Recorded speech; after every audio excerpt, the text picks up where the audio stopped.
that they need to succeed in life. So I'd just like to acknowledge that, and I'd also like to acknowledge the people with disability who've died in institutions and have really suffered in order for us to have the rights that we have in Australia today. So as I said earlier, I've worked with Gary for a really long time. Gary set up the best ethics system in the country at a university, and we're still applauded for that ethics system here at Griffith. We're very proud of it, and it works really well. And it's very meaningful, and I think we've got some more lost ones coming. So just wait. I think we should have a bat symbol. Yeah. Yes, one that shines up into the air. So, hi. That's all right. So I should also acknowledge Roxanne, who comes to all of our events and does this beautiful captioning that you see on all the screens. So please try, if you are speaking, speak loud and clearly, and you'll find that Roxanne actually makes it look even better than when you said it. So it's very accurate.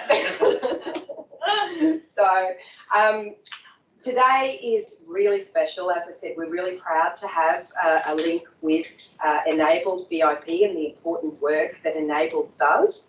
And what Gary's managed to achieve is really impressive, because it's something that's never been tackled before properly. So the idea of having self-employment and having entrepreneurship and being able to supplement and or replace the income that you get from having a disability is absolutely amazing, and it's such an important feeling to be self-sufficient and to be able to manage your own life adequately.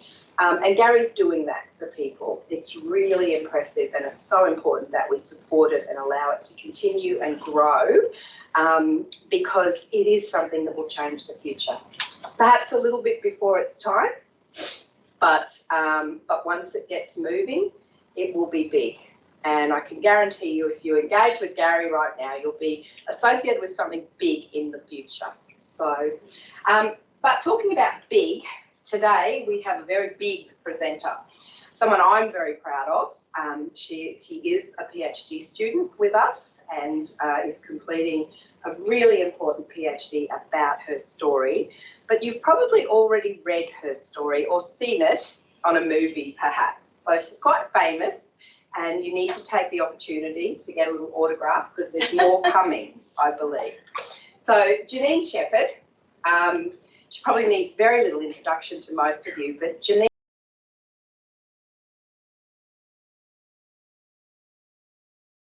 and she would be no matter what, because she was such a great athlete, and she was training like nothing else until she was hit by a truck.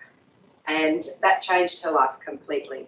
So what you see out there is the story of Janine in the movie. If you see Never Tell Me Never, it's an amazing story of how Janine managed to get through that period of her life and become what she is today, which is probably... I'm not sure.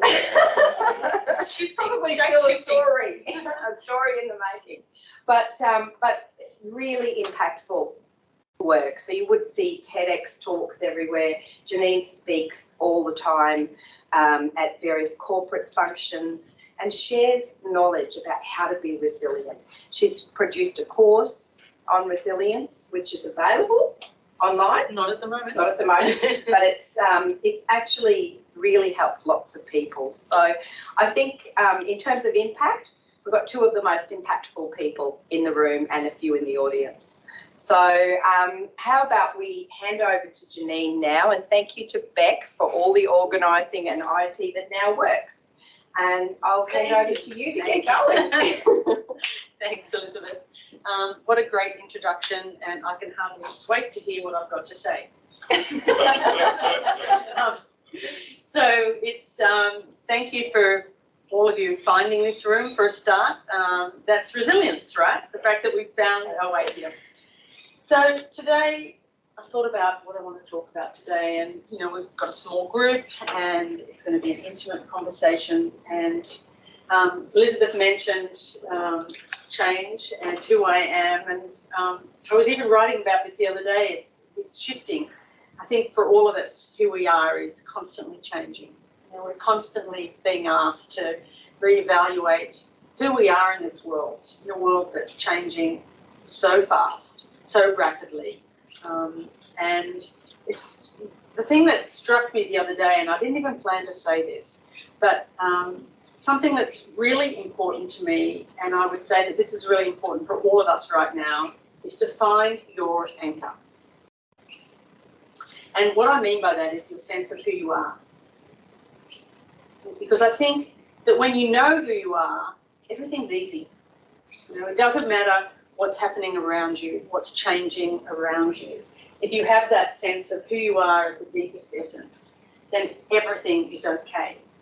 And I'll cover that a little bit later. But so in my life, as Elizabeth said, my former life, I was an athlete. And when I started my athletic career at the ripe old age of 6 with that wonderful institution of Little Athletics, and back then I discovered something. Well, I'd say I taught myself a skill that would one day save my life. And that was I learned to love the hills. Now you're probably wondering what I mean by that. So does anyone walk, jog, run, wheel on a regular basis? I reckon exercise, right? So you go out and there's a flat course and a hilly course. Which one do you take? The flat one, of course. Yeah, okay. Downhill, right, okay, no, that's the thing, And why do we do that? Why do we take the flats, right? Elizabeth, you know this, because that's how we're wired. It's in our DNA. Freud calls it the pain-pleasure principle. You know, I love diving into psychology. I love diving into, well, what are the things that drive us? And of course, we know that psychology tells us, or Freud tells us, that all of our choices are driven by our desire to seek pleasure and avoid pain. Makes sense, right? That's what we want. And that's one of the reasons that we struggle. So when I was a young girl out training with my athletes, I sort of figured out that everyone takes the flats. So I took the road less travel. I took the hills. I always trained on the hills. Earned me a nickname from my teammates, Janine the Machine, which I thought was pretty cool, and it rhymed, Janine the Machine. And I had this reputation. I always took the hills, and the hills taught me 3 things about life. They didn't just make me, well, as an athlete, physically strong, they made me mentally tough. I also learned that every time I got over one hill, guess what was waiting for me? Another hill, right? Right. I also learned that nobody else liked the hills. That was my edge, right? But here's the thing, once you accept that life has hills, then the fact that life has hills doesn't matter anymore. One of my favourite books by Scott M. Peck, The Road Less Travelled. Anyone read it here? No, right? Okay, life is difficult. So it starts. Life is just difficult for everyone, but once you accept that, then the fact that life is difficult doesn't matter anymore. Once you accept that life has hills, the fact that life has hills doesn't matter anymore. You go, oh, okay, that's a hill. It's meant to be there. That's the game, right? So instead of complaining about the hill, you just roll it in sleeves and you go, right, okay, how do I solve that problem? And that's a mentality. I've always had that mentality. And we know that one of the reasons people don't turn to times is out of fear. We don't like uncertainty. We don't like not knowing. But what we know, what the science tells us, is that when we turn towards the things we fear, our fear pathways in our brains are actually reduced, quietened. And what I've learned is that the things that I thought I feared actually were not that fearful after all. In fact, they're usually my greatest lessons. So I always trained on the hills. I spent my youth playing state netball, state softball, New South Wales triathlon champion, but I found myself in the sport of cross-country skiing, the ultimate endurance sport. Australia isn't renowned for its strengthening sports, or it wasn't back then, we are now, although Who remembers that wonderful Olympic moment where we won a gold medal? What's his name? The speed skater. Oh, Stephen Bradbury. What a moment! Right? Only that could happen to an Australian, right? We forget that he actually was brilliant to be in the final, but everyone else fell over and he won the gold. Go, was he, right? Fantastic moment. Just an aside, after that, did you remember they made an ad for him where everyone was running out to catch a cab and everyone fell over and he opens the door and gets in? Only in Australia. So I found cross-country skiing. We might have a video. Let's see for our super duper AV person over here. And I'm relying on you, Rox, to make everything sound better. Elizabeth said that's what happens. So cross-country skiing, we actually have ideal conditions for cross-country skiing. And my goal was not just to represent my country. Every athlete's goal, I really wanted to put Australia on the map as a force to be reckoned with. To show the world that this Aussie could ski and nothing was going to stop me. I'd been approached by the Canadian ski team coach, Marty Hall, and said, come and join our team in preparation for the 88 Winter Olympics in Calgary. This was incredible. All the ducks were lining up. Amazing. I'm going to go over there and show the world that this Aussie could ski and nothing was going to stop me. 3 names were put forward to represent Australia. That was me. I was going to do things. I felt I'd spent my entire life since I was a little girl, 6 years old, running on those hills for this moment. Then one warm autumn day, I sat out on a training bike ride with my fellow teammates in the Australian ski team. We were riding from Sydney to the Blue Mountains, 6-hour bike ride. We're on our bikes for around 5.5 hours. We got to the part of the ride that I loved, the hills, because I love the hills, right? Got that next video there. So I started pumping my legs. I looked up with the dream of going to the Olympics. The sun was shining in my face. And then everything went black. What was happening? Where was I?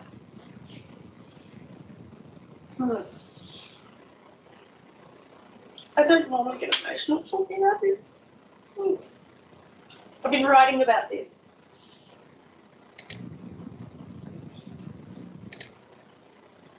Tried to call out and there was no one there. I'd been hit by a speeding truck with only 10 minutes to go on the bike ride. I was airlifted from the scene of the accident to a large spinal unit in Sydney by the Westpac rescue helicopter. I had extensive and life-threatening injuries. I'd broken my neck and my back in 6 places. Broke 5 ribs on my left side, broke my right arm, broke my collarbone, broke bones in my feet. My whole right side was ripped open, filled with gravel. Head was cut open across the front, lifted the back, exposing the skull underneath. I had head injuries, I had internal injuries.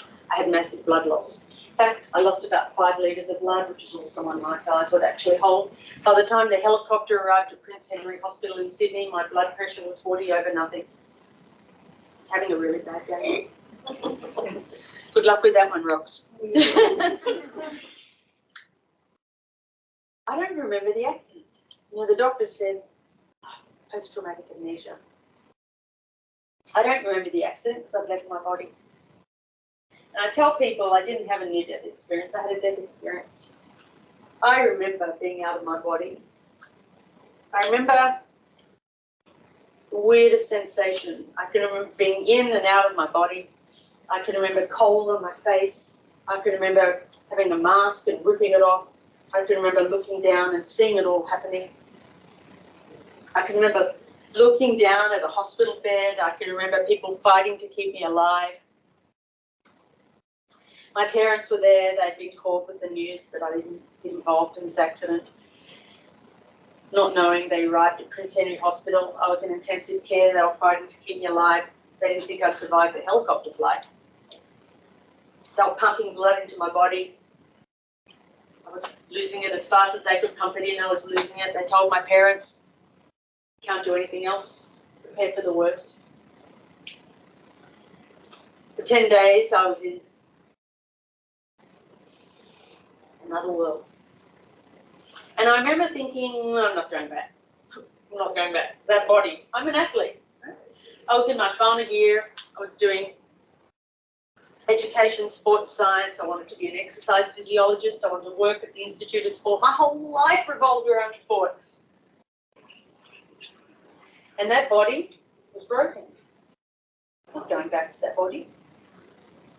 And I even asked myself today, why? Why did I go back to that body? My parents were sitting by my bed, holding my hand. I was at Prince Henry Hospital, run-down hospital. I think it was just, I'm so glad that I was there because it was so beautiful for everyone that was there visiting me. There was a little chapel. I remember Dad would tell me later that he would say, God, not that he was religious, but when you go through something like this, you become spiritual, right? There's something greater. He said, take my strength and give it to Janine. And they sat by my bed for 10 days and held my hand. That was my lifeline. And after 10 days of telling my parents, time to say goodbye, nothing we can do, the bleeding miraculously stopped. And they said to my parents, well, the bleeding stopped and now the next concern is whether she'd walk again. She's paralysed. And my first memory was day 10, opening my eyes and seeing my father's face looking down at me. And I knew there was something I had to ask. And I looked up into my father's face and I said, Dad, how's my bike? I was an athlete. I had my priorities. Well, you know, I had no movement from the waist down, no feeling. Now, protocol is very different for spinal cord injuries these days. They did a simple test with a pin. They pricked my body. Tell us when you can feel this. Tell us when you can feel that. No feeling, no feeling, no feeling. Okay, I can feel it now. They drew a diagram for my mum. And she still has this piece of scribble on the paper. They said if you dropped a peanut in the ground and crushed it into thousands of pieces, that's what the back is like.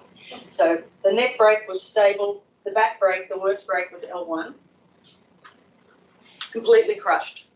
They said we're going to have to operate. And if we don't, that's it. She's in a wheelchair for the rest of her life. And even with surgery, we don't know. Delicate spinal surgery, no guarantees. So 6 hours, they operated on my back. They, at the time, the most wonderful surgeons, they put me on a beanbag, cut me in half, literally, scar that wraps around my body. And the orthopedic surgeon started, got close to the spinal cord, neurosurgeon, Dr. Peter Bloom, took over, painstakingly picked the bone out of my spinal cord, took 2 of my broken ribs out, reshaped and rebuilt my back, and fused T12, L1 and L2 together, spent an hour stitching me up, woke up in intensive care with a big drain coming out of my side.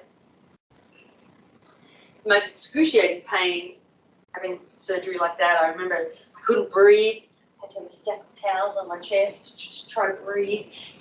They were really excited. They said, surgery was a success. We picked as much bone as we could that was lodged in your spinal cord. And I thought, oh, they were excited because I had a flicker of movement in the big toe of my right foot. And I thought, great, because I'm going to the Olympics. I had no idea. I mean, it's the sort of thing that happens to someone else. And you know this. It's, you wake up and it's you. And you think, oh, it's a nightmare. Just close my eyes and I'll be back home. And there were things that I, do and don't remember. I remember this female doctor, rehab doctor. I didn't like her at the time, and we're now great friends. But she said, Janine, I was like, I'm going to the Olympics. And she's like, Janine, you're a paraplegic. You have all of the injuries that go along with that. I had no feeling, still no feeling from the waist down. She said, you might get a small percentage of that back. And you'll have to use a catheter for the rest of your life. And I didn't even know what that was. Well, what? What are you talking about? I'm going to the Olympics. And she said, and if you, we're hoping that you'll stand and you do, you have calipers and a walking frame. And I remember her saying, you have to rethink everything you do because you're never going to be able to do the things you did before. So it was for an athlete in my final year, going to the Olympics, sports science, my whole life, it was a nightmare. And they eventually moved me out of acute intensive care to acute spinal. And I know many of you will relate to this, that, you know, my parents, there was always something. And I think this is, you know, all kudos to my doctors. They said my mum had asked them, what do we tell her? And the doctor said, just tell her the bare minimum. Whether this is right or wrong, they said, when she's ready, she'll ask for more information. And I really think that that was incredibly important then, because I was healing. And so I'd had one injury, I broke my knee. And then people would down the track, by the way, you've broken this or you this and this. And it was sort of on this need to know basis. As I got stronger, they'd give me more information. But for my parents, you know, I mean, I spent almost 6 months in that spinal ward. I had one of the biggest killers, is blood clots. I had TED stockings to protect from that. I had 3 injections a day of calciferin in the blood. I'd lost so much weight by the time I left hospital. I weighed about 5.5 stone. I was having these injections, firstly in my upper thighs, then in my stomach, then in my feet by the time I left hospital. And for mum and dad, I think about what it was like for them. One night I had a pain in my chest, and they took me from Prince Henry to Prince of Wales Hospital for some tests. And mum came in every day except one day when there were floods, but every day for 6 months, my parents were at hospital, or mum was there every day. And mum came in and my bed was empty. I was in a ward with 6 beds. And she walked in and my bed was empty. And she was like, where's Janine? And she overheard 2 nurses talking. And one of them said, where's Janine? And the other one said, they've taken her to Prince of Wales, suspected pulmonary embolism. And the other one said, well, if you win some, you lose some. And that's life in the spinal ward. But there were always, as much as, you know, the incredible challenges in the spinal ward, there are also some incredible gifts. So I shared this ward with 5 other people, all with different levels of injuries, broken necks, broken backs, horse accidents, bike accidents, surfing accidents. And these are people that I never would have met normally, because I was an athlete. I mixed with my tribe, you know, these elite athletes at university, and suddenly I'm in this hospital with all these people who I had nothing in common with, and suddenly now I've got everything in common with them. And there was this one incredible nurse who came in one day. I wasn't what to do. Now I'm lying flat on my back. Couldn't move anything. I had one arm plaster, one arm tied down by drips, had a neck brace, sandbags on my head. And I saw my world through a mirror that was suspended above my head. So all of these other patients, 5 other patients, so 6 of us all together, we actually didn't even know what each other looked like because we couldn't move our heads. So our parents actually came in and had photos and passed them around. And I think about my incredible mother. There was one young guy opposite me, Matthew. He was about 18, had a car accident, broke his neck. And he didn't really have any family. He really didn't have anyone to visit him. And my mum used to come and sit at his bedside and talk to him between my bed and his bed. And my dad used to go to the local little market and bring in strawberries and hand them around. And then John, who was next to me, his mum used to bring in donuts and hand those around. We became this sort of family. This is our tribe. And this nurse came in one day with these packs of straws and started to put straws on each of us. And we're like, what's this all about? But there wasn't a lot to do in the spinal ward. We're like, exciting! Woo! And he said, okay, start threading your straws. It wasn't easy with plaster and grips. And so we started, you know, squeezing. You know, you squeeze an end of a straw, you stick it in another one, and we threaded our straws. And then he went and he threaded all the straws around, so it became this one loop of straws that wrapped over the top of each of us. Right, one big loop of straws. He said, right, everyone hold on to your straws. And we held on. He goes, right, now we're all connected.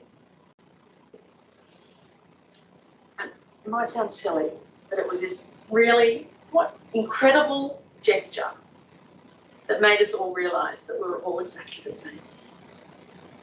We came from different walks of life, we had different dreams and goals, but right now we all shared the same hopes for our life after the spinal ward, because the spinal injury affects every part of life. And it was this really profound moment, you know, I get it. And I think that moment really changed everything for me, from why me to why not me.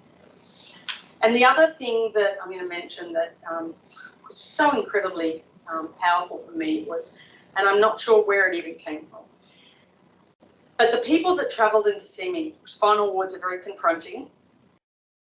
I had some friends that rode hours, 2-3 hours on their bikes, because we were all athletes, to come and visit me. And it was so confronting being in the spinal ward. They put their bikes on the train and called the train home.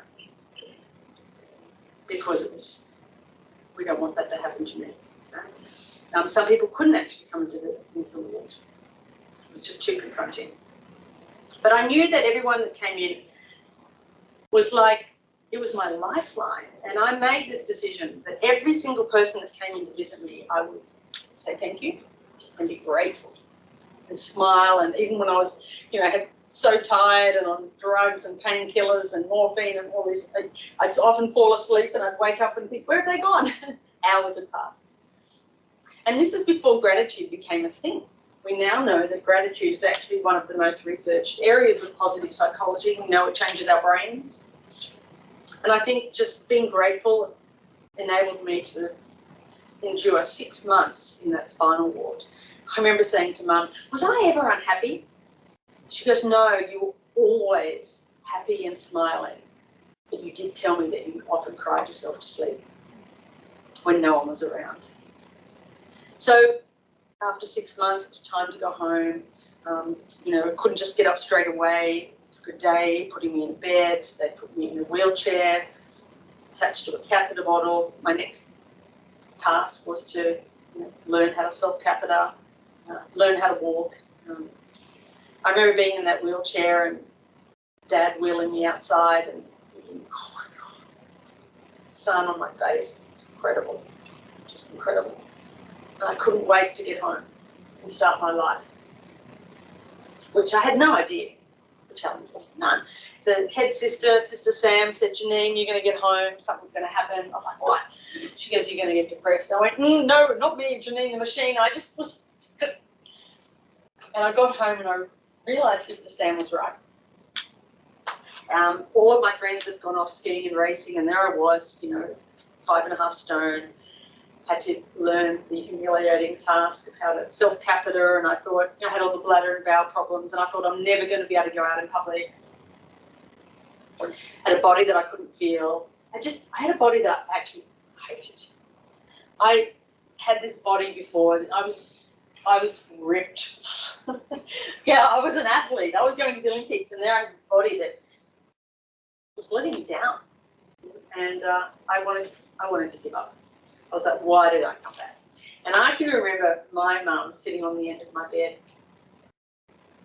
It just hit me. And I remember Mum crying and saying, I wonder if life will ever be good again.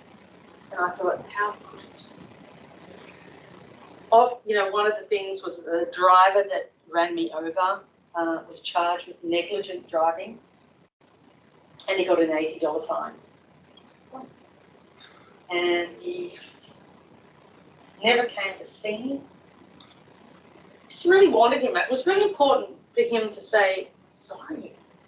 I wanted him to be in hospital and to say, you matter.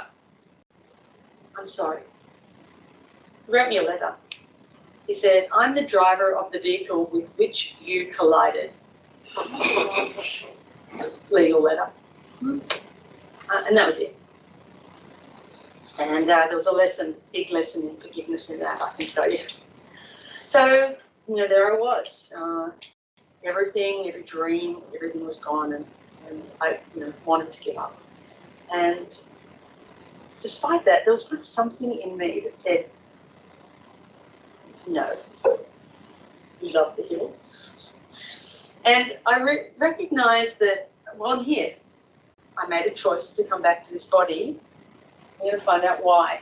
I had no idea what I was going to do, nothing, no idea. And so I decided that I would let go. And I think life gives us this opportunity. Something comes along and says, you have a choice. Choice is our superpower. You either stay down or you get up. You say no or you say yes. And I sort of think life is like the hokey pokey. You can't cherry pick our experiences. And the best part of the hokey pokey is the bit where the whole body goes in and you shake it all about. And so I was like, okay, this sucks, but I'm going to give it a go. I'm going to find something else in my life. So I sort of cut myself off from my athletic friends because that was just way too painful. And I remember sitting outside in my wheelchair and my plaster, I was covered in a plaster body cast, forgot to mention that. And an aeroplane flew over. And in the most ridiculous, unlikely moment, I looked up and thought, that's it. If I can't walk, then maybe I can fly.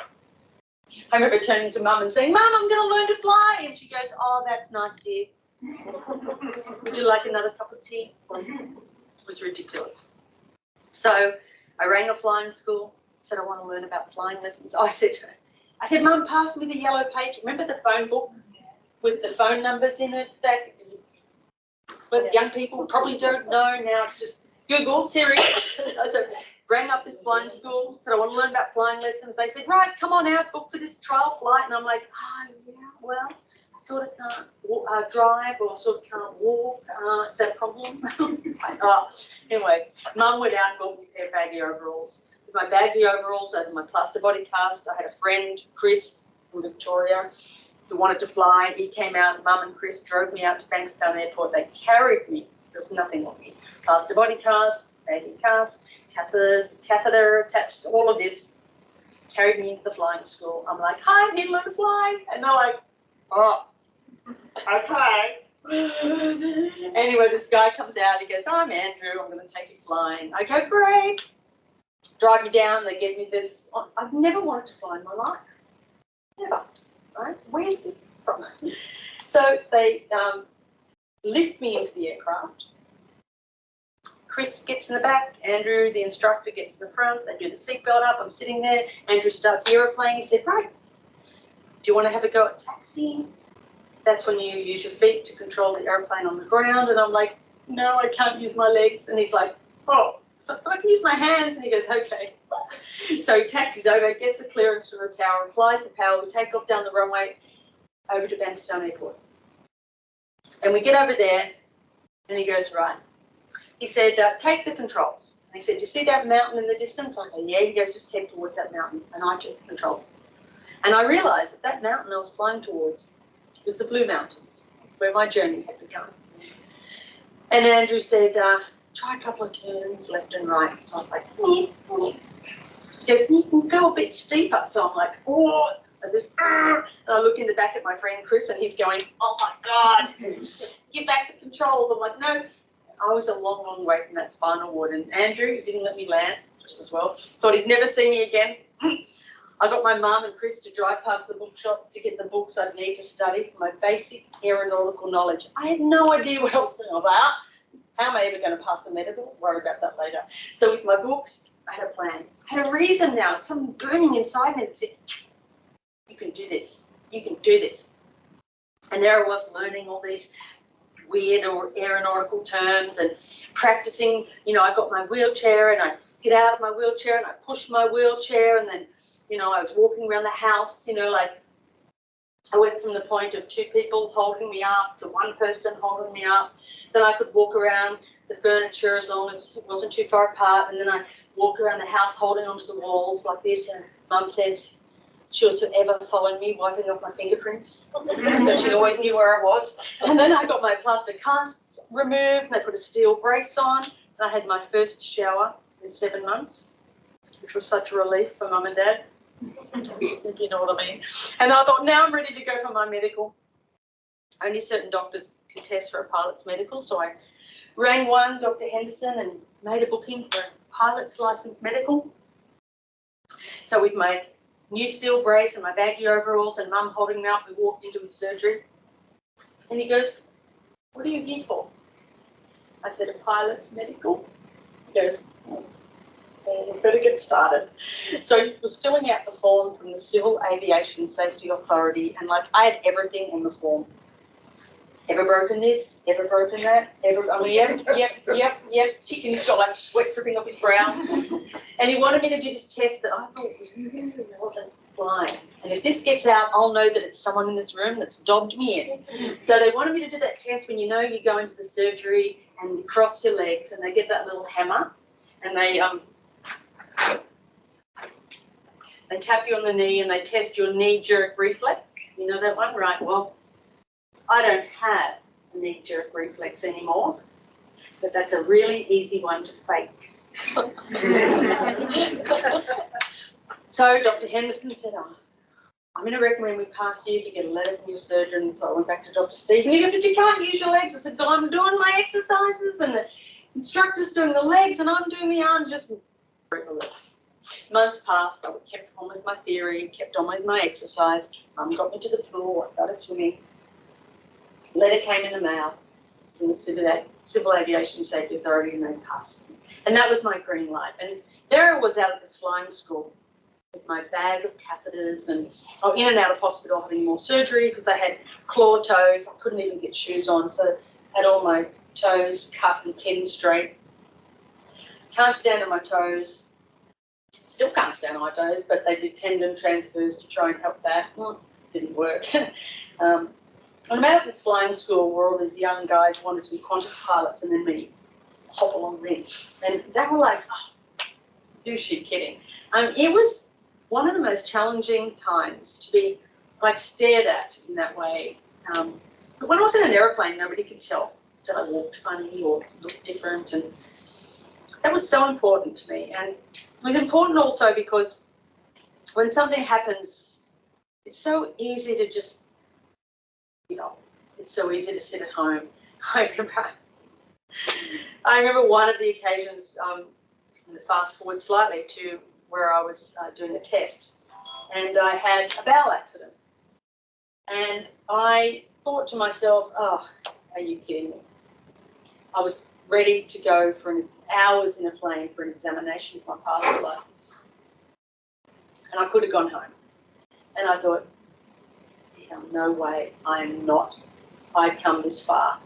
And I went down to the chemist and bought a packet of Imodium. I went into the bathroom, I washed my clothes, I took the packet of Imodium and I thought, is this going to happen in this aeroplane while I'm having this test? I don't care. It's just the body. And I got in that aeroplane and flew for about 3 hours, not knowing this could be embarrassing. But I did it. And I remember one of my girlfriends said to me, that was such a defining moment for you, that anyone else perhaps would have just said, nah. And I just thought, I've come this far. I'm not going to stop now. And being at that flying school where all these other people, these young guys, and being so different and them staring at me and thinking I wouldn't do it, there was just something inside me, I call it something we've all got, the defiant human spirit, that little thing that when you find it, that anchor that says, keep going. And I did. And I got my private license, I got my unrestricted license, and I got my little aeroplane and I flew around Australia, and then I thought, oh, well, that's about as far as I can go, because the next step was a commercial pilot's license, and who's going to hire me as a commercial pilot? Remember, imagine you charter an airplane to go away from the weekend, and right then the pilot comes down. Oh, what happened to you? Run over by a truck, jump on in. But the guy at the flying school said, if you get your commercial license and your instructor rating, I'll give you a job. So I had to go back and have another medical. So I went back to that same doctor, because when you're on a good thing, stick to it. And I got cleared and I learned to fly at night. I learned to fly in bad weather, got my instrument rating, got my commercial pilot's license, got my instructor rating, and then found myself back at that same school where I'd come for that very first TIFF, teaching other people how to fly in around 1.5 years after I'd left the spinal ward. And it was so extraordinary that You know, I am technically a paraplegic, and I was teaching people how to fly. And I actually didn't stop there. There was an aerobatic school that was nearby, and I thought, oh, I wouldn't mind learning how to fly upside down. Mum wasn't thrilled. And I went over and I did. I learned to fly upside down, and Mum and Dad had never been up. So you draw the line straight in the middle. And then I actually got married. I had 3 children. The doctor said that I wouldn't be able to have children because of my internal injuries. And I realised then that even though my body had been broken, it was my spirit that was unstoppable. And I've learned a lot about my life through flying. Flying is an incredible metaphor for life. And I look back now and think, why flying? Why did I choose flying? And I don't think I did choose flying. I think flying chose me because it taught me a lot. And is there another video? Did we miss a video? Did we miss before that one? The hospital There one? should be one before. There is a no. Did we miss the hospital too? No, I did. I played that one. Okay, there's a which one's this? This is the flying one. Yep, we'll play that one. Okay, so that's me in my little Robin 2160 aircraft that I used to teach in. And there's a formula that we teach that when you start flying, one of the first things they teach you is attitude plus power equals performance. And it's a it's physics. It's a mathematical formula, and it doesn't fail. So in my little aircraft here, maintaining straight and level. If you want to maintain straight and level, you set the attitude, which is the picture you see out the front, the relationship of the ground, the horizon. 2,500 RPM, you get a performance of 115 knots without fail. Mathematical formula. In fact, that formula applies everything from a 747 to a glider. Attitude plus power equals performance. Now, as I said, I've learned a lot from flying, and attitude, to me, is how we navigate life. It's how we see life. And it's so important. You know, our uniform at the flying school, we didn't have a uniform like most people with a tie, because when you go upside down, it's in your face. We had a t-shirt that said, how's your attitude? Upside down. And what is our attitude? Well, as I said, it's the glasses we wear when we see ourselves. It's who people see when we present ourselves to the world. And our attitude is the story of us. And it's built up from our beliefs, our opinions, our judgments, all the things that we collect in life, and we carry it around like a suitcase. And when we wonder why things always happen, why does this always happen to me? Or it's because it's this. It's the attitude, it's the suitcase, it's the beliefs, we've been carrying them around since early childhood, right? And sooner or later you go, I'm going to put that bag down and I'm going to unpack it. And that is the most liberating thing that we can do. To question our attitude and our beliefs and our opinions and our judgments. Viktor Frankl said, everything can be taken from a person but the last of human freedoms, to choose one's attitude in any set of circumstances. We can change our story like that because we have a superpower choice, right? So we can say, this is not happening to me, this is happening for me. This is not an obstacle, this is an opportunity. I'm not able to do it yet. Changing our story is so powerful. I say to people, if we want to have a different experience in life, we have to be willing to do things differently. We have to challenge all of those thoughts that we have. Just release. So I think we had that resilience checklist, and which brings me here. When COVID hit, when I was living in the States, I got to the point I couldn't travel to speak, and I thought, it's time. It's time to write down how I did what I did. I've always been fascinated. Why is it that some people don't just bounce back, bounce forward, and some people struggle? What is it? What are the steps? So I came up with a board of words and eventually came up with 12 steps. And as it turns out, these 12 steps are actually based in positive psychology interventions. And this is really what brought me to Elizabeth too.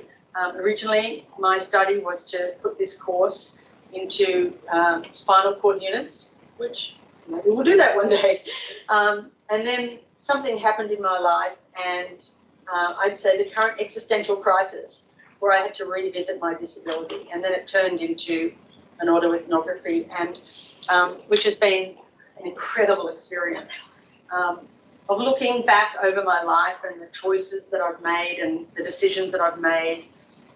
And I want to mention just a few of these steps. I'm not going to go through the whole lot, but just some important ones, because I talked about forgiveness. The man that ran me over, people go, really?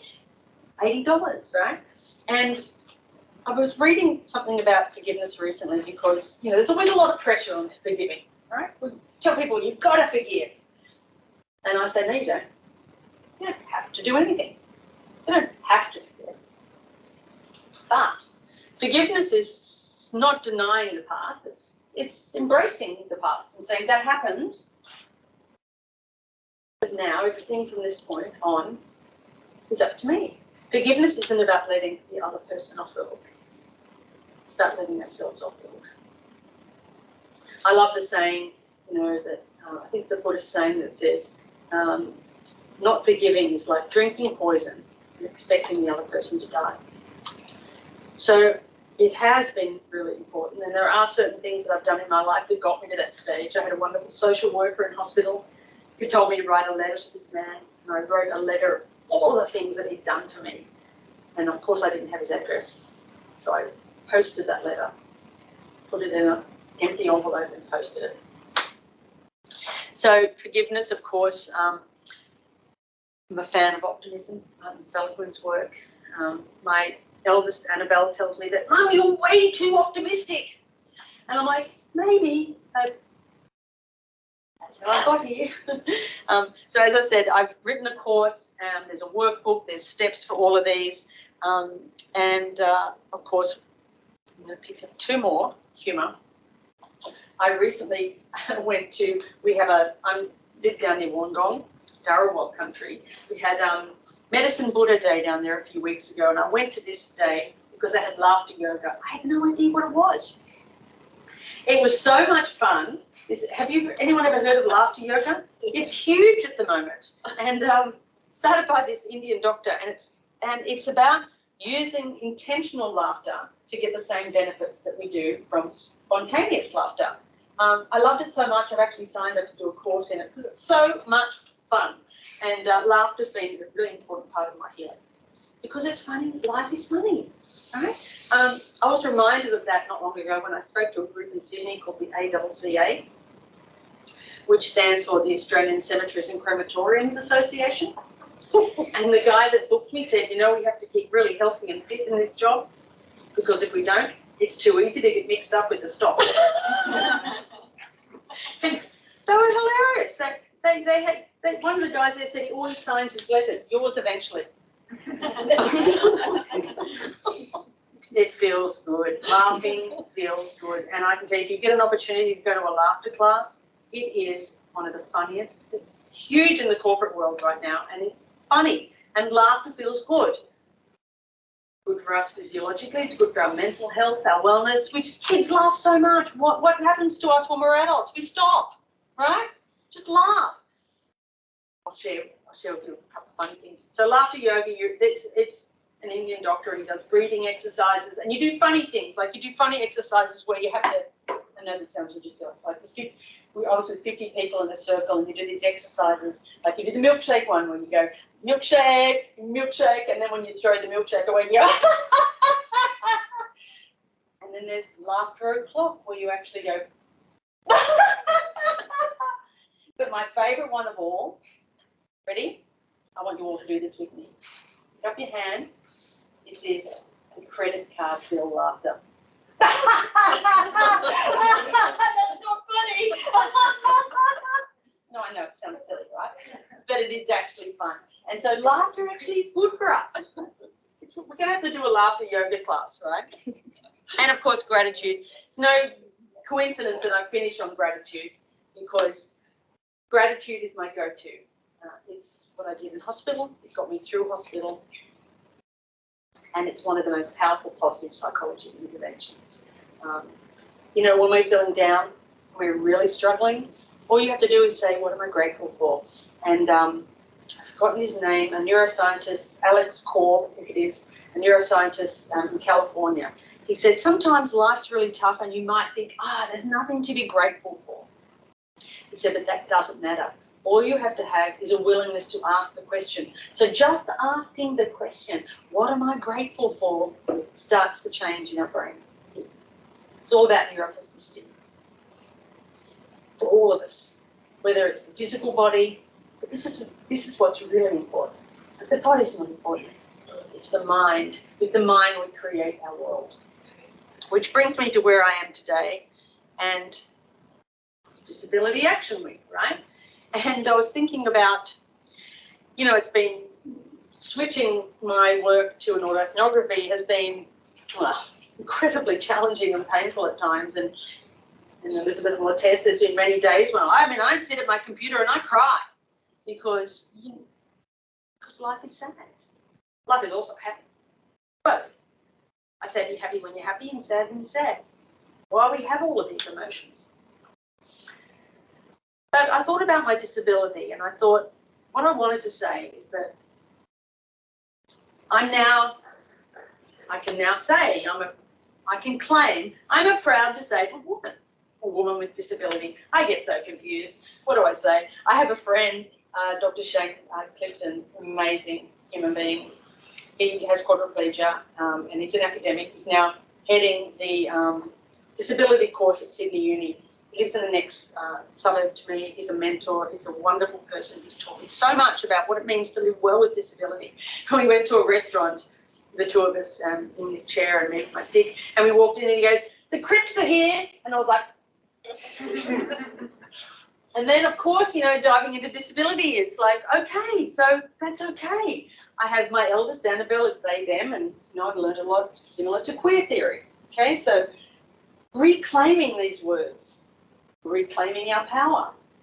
And I look back and I say, I am so proud that I've done what I've done, not despite my disability, but because of it. So I know that everyone in this room has overcome so much. We're all resilient. We've all had our hills. They won't stop. I can guarantee you that. They will not stop. But you've got to do more than just take on the hills. You've got to learn to love them. It's just a mindset. That's what it is. I love the hills. You got to turn towards those hills. You got to have this attitude of yes to life. Lean in. Turn towards those things and lean in. Because when you can do that, anything is possible. And when someone says to me, and I've heard this a lot, you'll never do that. I like to remember this. The last video. Hey, he's back. There are thousands to tell you it cannot be done. There are thousands to promise you failure. There are thousands to point out to you one by one the dangers that wait to assail you. Just buckle in with a bit of a grin. Just take off your coat and go to it. Just start to sing. So tackle the thing. It cannot be done. And you'll do it. Thank you.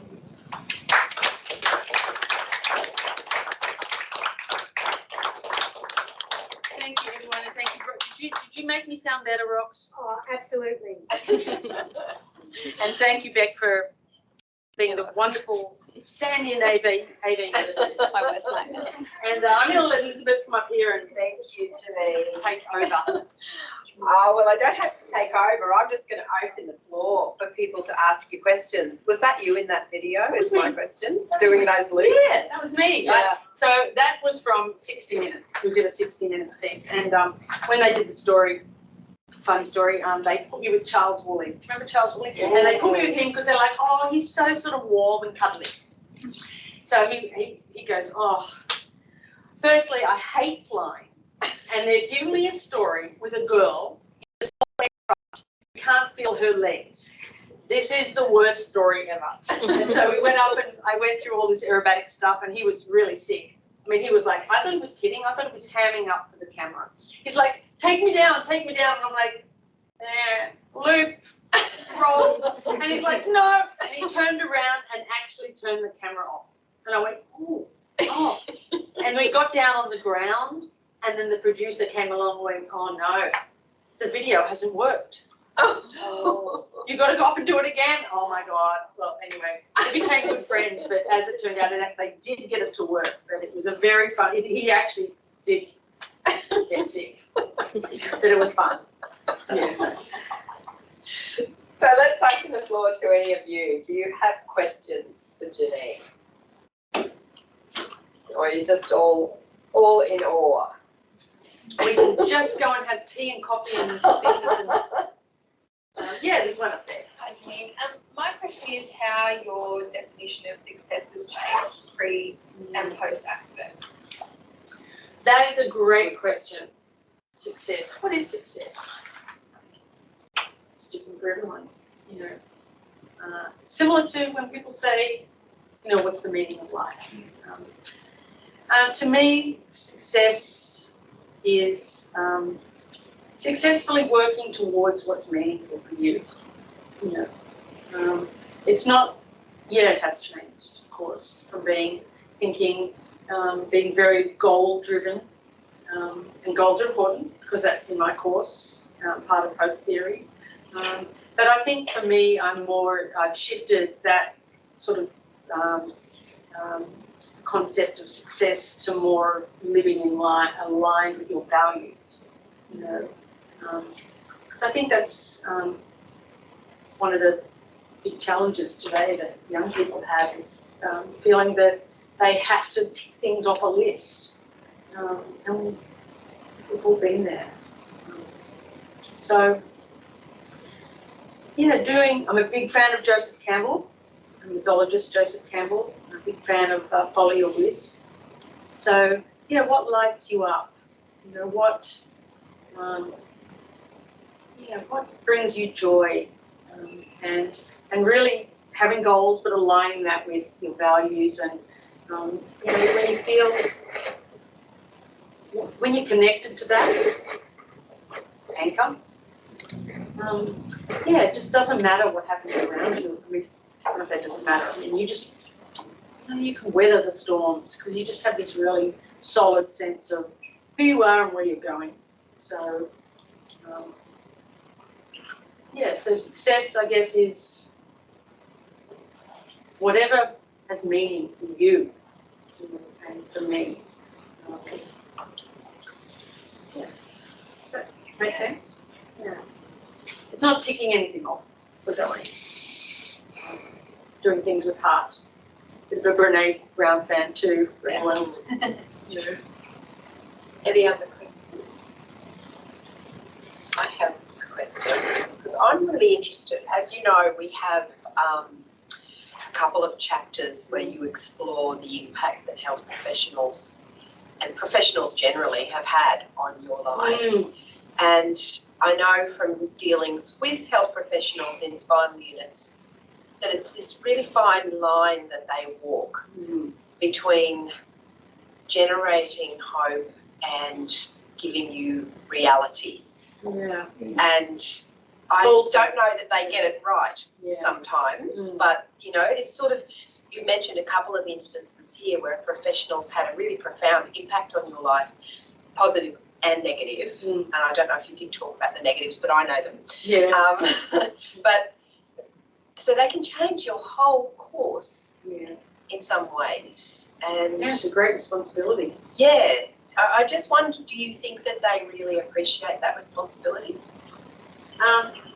Well, I'm not sure because you have to ask them, but it's funny because I also touch on what we call the disability paradox, which is when people with disabilities report very high quality of life despite other people thinking that they shouldn't. And one of the things that I've touched that I am interested in exploring is how discrimination and bias has actually helped me in life. You know, it's sort of been the I'll show you. Not that I want discrimination and bias, but I've had experiences that have been quite horrific at times. And apart from, like, one instance is Dr. Stella Engel, who's the one that told me, you know, you're going to have to rethink everything you do in your life, which was like, you know, F you. Okay, let me show you. And we're now great friends. And I actually just recently on NDIS, I had to fight to go on NDIS. It wasn't around, obviously, when I had my accident. And they came back to me and said, well, how come she hasn't applied before?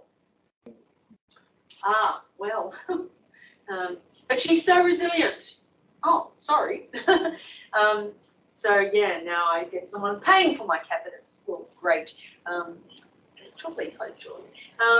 So ironically, it was Stella who gave me that news that sort of lit something in me that created so much more. And I know she didn't do that intentionally. She would have said that thinking, and that was a very big thing in the spinal ward. Really tell people, give them the, you're never going to do this again. You don't want to give them false hope. And so now knowing and having seen a lot of people with different levels of recovery, and I also just want to say, sort of a segue into this. I spoke many years ago to Stella was actually there, but I was speaking at a sort of a, I don't know if it was a para-quad event, but it was an event, a disability event. And the briefing was, don't talk too much about learning to walk, right? And I heard that as, oh gee, I'm survivor guilt or something, like, oh my God, I'm walking, so I'm not disabled enough. And that's a really big thing. It's also part of my study is this feeling, you know, this sort of spinal cord injury, we know it's vast from different levels of injury. And I've always felt this sort of comparison, you know, that, well, okay, I'm not in a wheelchair anymore, but so am I, how disabled am I? Am I disabled? And also then this sort of internal ableism where I pass that on as well.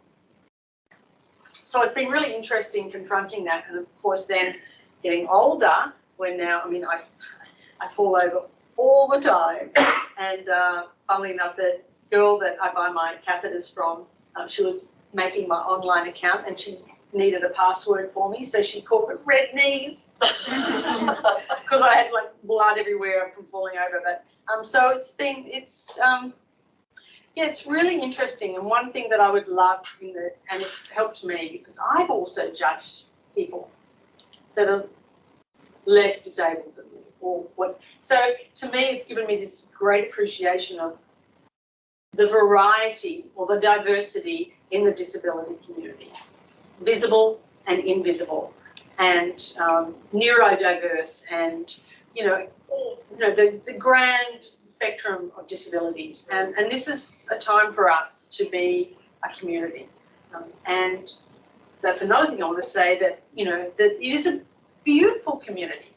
Disability is a community of people who know that life can be tough and hard, but also beautiful and magnificent. And it's a community with huge heart. And I love the fact that all disability can come together and support each other, which is what Enabled is all about. Not just spinal cord injury, because people think spinal cord injury is all about just walking. And of course, Bladder and bowel is one of the most challenging things about it. But anyway, I just went off track on that question. That's all right. No, I see Yes. that we've got an online question Oh. from Deanne as well. So Deanne, take it away. Thank you. Really feel so inspired from your talk today, Janine. Thank you so much. I'm actually have one question around how do you do the daily walk of resilience? Like, how do you keep that strength day to day from what you've done and what you've experienced so far? Thank you. That's really about how to cultivate resilience every day. Yes.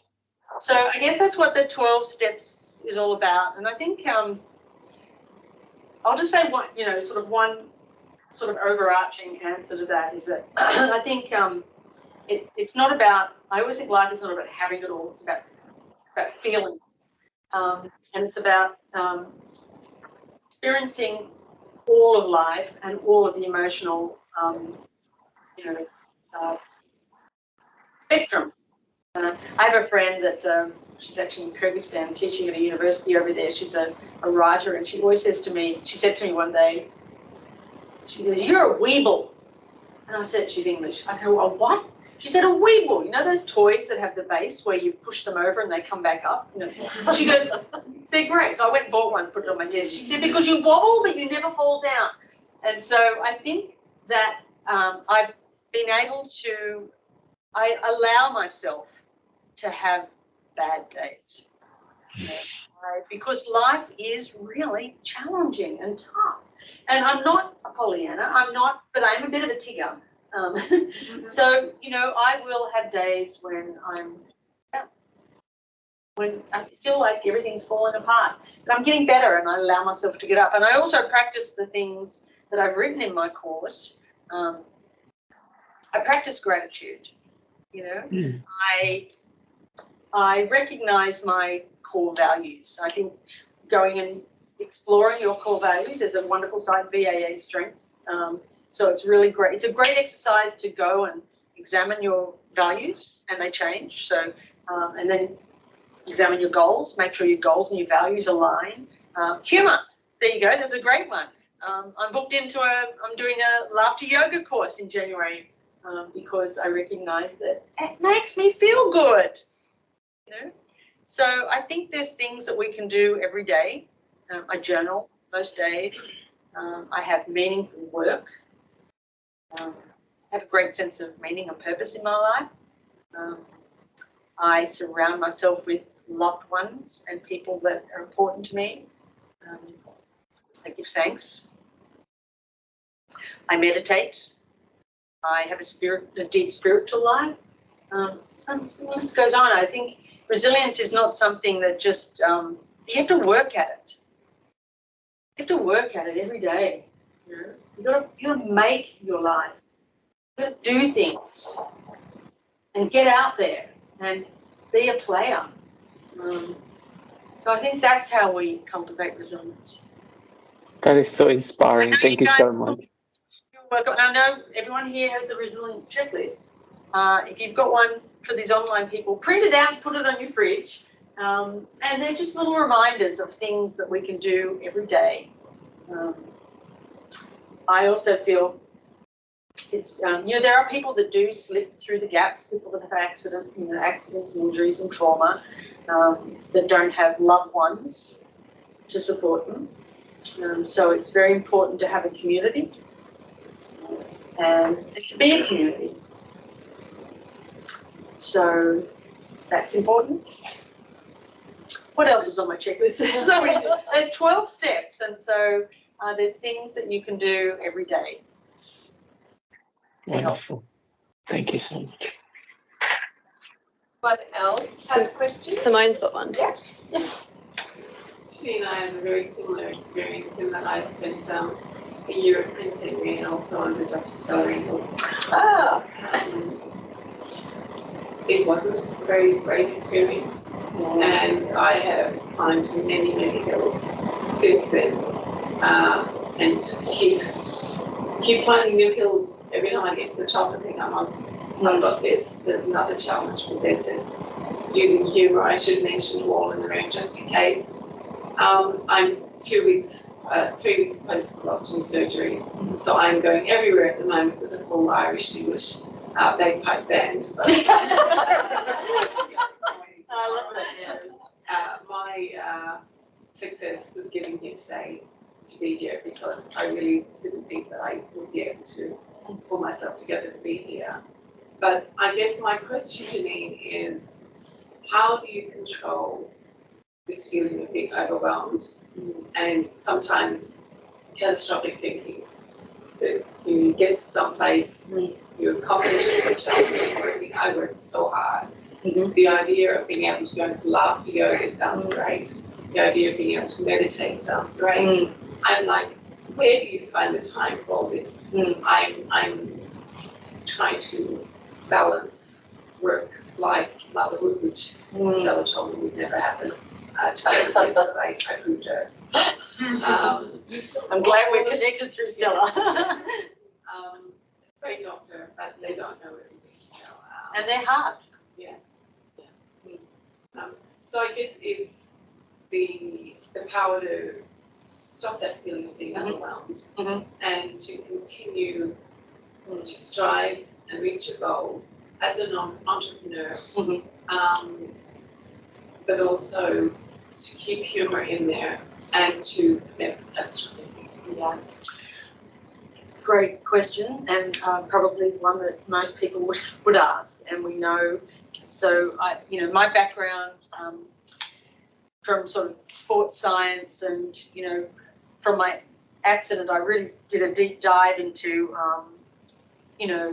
psychology, positive psychology, acceptance and commitment therapy, mindfulness-based stress reduction, and so I understand that that's how our brains are wired, those sorts of thinking patterns. So acceptance and commitment therapy, for example, is a wonderful tool for that, because we can, they have a great. Do you know about acceptance and commitment therapy? Yeah, it's about ACT, and it's really worth even just doing a course on it. But they teach you certain things in ACT, acceptance and commitment therapy. Dr. What's his name? The Australian doctor that runs the courses. So we talk. One of the things that the therapist would talk to you about is, for example, you would have you talk about if these are your struggles and challenges in life, right? We either do two things with this, right? We fuse with them, which is that, or what's the other word? We sort of hold them out like that. So just imagine this is the analogy. These are all your struggles and your challenges and your pain, all of those thoughts, right? So with acceptance and commitment therapy, they teach you tools so that you can, because when you're doing this, or you're doing that, right? What happens around you? Like, you don't have any capacity to hug someone or be with your partner or play the piano or read a book or whatever. So, that's one of the things, fusing, and I can't remember the other one, what that's called. But so they teach you tools where you can put that down. It's still there. You still have all of those struggles and thoughts and things. But now you've got the capacity to be engaged with life. So some of the tools, I'm trying to think of some of the tools, is we know that psychologically that naming, for example, naming thoughts helps create a distance. And if you have the thought of, I'm overwhelmed, I'll never be able to do this, right? So if you're saying to yourself, I'm overwhelmed, and that's what we have all these thinking patterns. I'm never going to be able to do this. I'm never going to be able to do this. Just putting the simple phrase, I'm having the thought that I'm never going to be able to do this, right? So suddenly you've created this distance. So I'm having the thought that I'm never going to be able to do this. I'm having the thought that I'm never going to be able to do. So suddenly you've named it. Now these are little tools in and this is acceptance and commitment therapy is empirically based. It's one of the most researched methods, psychological methods for therapy, and it's incredible. They have some fun things there too. So you think of a song and you put that thought to a song, like Jingle Bells or something, you know, and you create a song around those things. And these are all ways of putting those things down. So acceptance and commitment therapy is I think everyone needs to be in therapy, to be honest. I have a therapist. I've had a therapist for a long time. I actually didn't have a therapist after my accident. I had a therapist when my marriage broke down, which was in many ways harder. My partner was diagnosed with bipolar, and I was a single mum with 3 kids on my own, trying to do everything. And yeah, so for me, having a therapist is incredible. And my spiritual practice, I'm a long-term meditator, and to me that's the most important thing. I think if only we could teach this to kids in school, we would make such a difference. And meditating is not, I'm not talking about meditating with any religious base. I'm talking about particularly the type of meditation I'm doing now is just a Vipassana meditation, which is an insight meditation. It's sitting. And it's a type of meditation where you get insight into the nature of reality. And to me, that makes a huge difference for me because you learn that everything changes. That's part of life. Aging with disability is also another intersection that's been really important to me, and everything's changing, everything's moving. I realise that my problems are only a problem for a certain amount of time, and then they're going to morph into something else. So there's 2 things straight away that I would say that you can do to help, and you've got to, life needs us to take action, you know. So I would say to anyone who wants to learn about the mind, because yes, there are real problems in the world, but it's the way we think about them that changes them.